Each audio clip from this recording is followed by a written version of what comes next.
Namaste. I'm Dr. Robert, and today on 5-ish Minutes with Dr. Robert, my subject is the Nakshatras.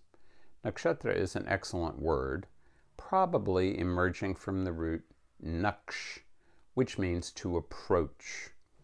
And possibly it came from this because, of course, the moon, as it moves through the sky, approaches various nakshatras. What a nakshatra is a different way of dividing the zodiac and the stars and patterns that are in the zodiac than is the method that's employed to divide them into the 12 constellations that we're familiar with in modern astrology, those being Aries and Taurus and Gemini, etc.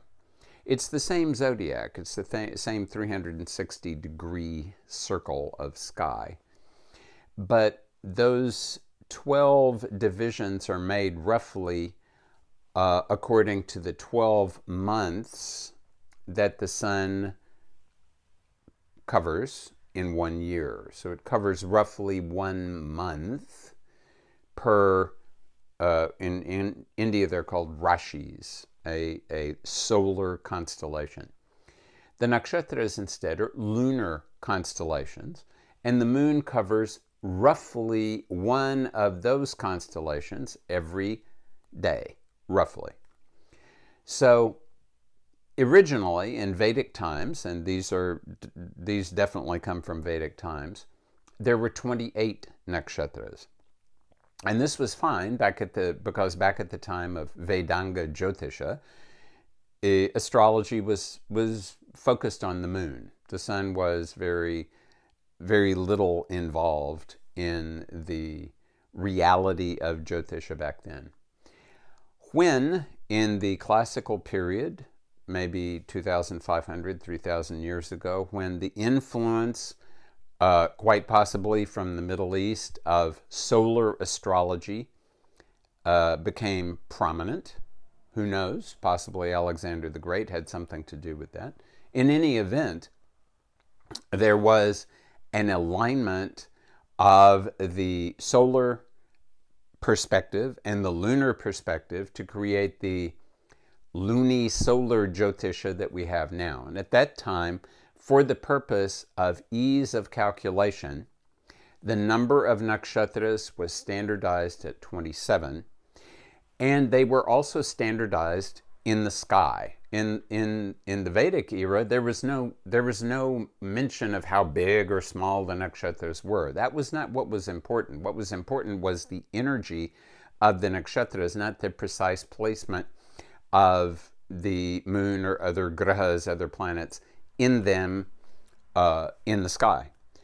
Whereas once we got to the period where the solar and lunar aspects of astrology were being connected together, then it became very useful to have 12 standardized solar constellations of 30 degrees each and 27 standardized lunar constellations, nakshatras, of 13 degrees and 20 arc minutes each, 1/3 of a degree, 13 and 1/3 degrees.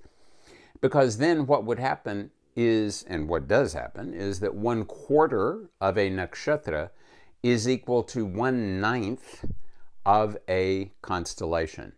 1/9 of a constellation is often called a navamsh, and 1/4 of a nakshatra is called a pada or a charana, both of which mean a foot.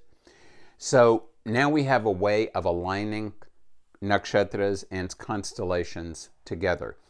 Each of the nakshatras has a traditional, starting with the Veda and then proceeding into classical astrology, a traditional interpretation that sometimes has certain aspects, certain qualities, attributes in alignment with the solar constellation in which it sits or near which it sits, and sometimes has no connection whatsoever. So